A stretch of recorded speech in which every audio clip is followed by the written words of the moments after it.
નમસ્કાર મિત્રો, જય માતાજી।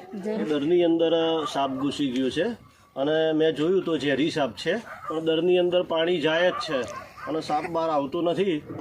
લાવો બીજું પાણી લાવો। આમાં પાણી ખલાસ થઈ ગયું?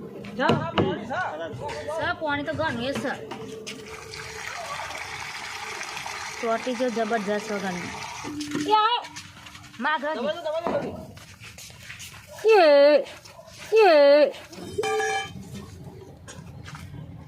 મારો ચો છે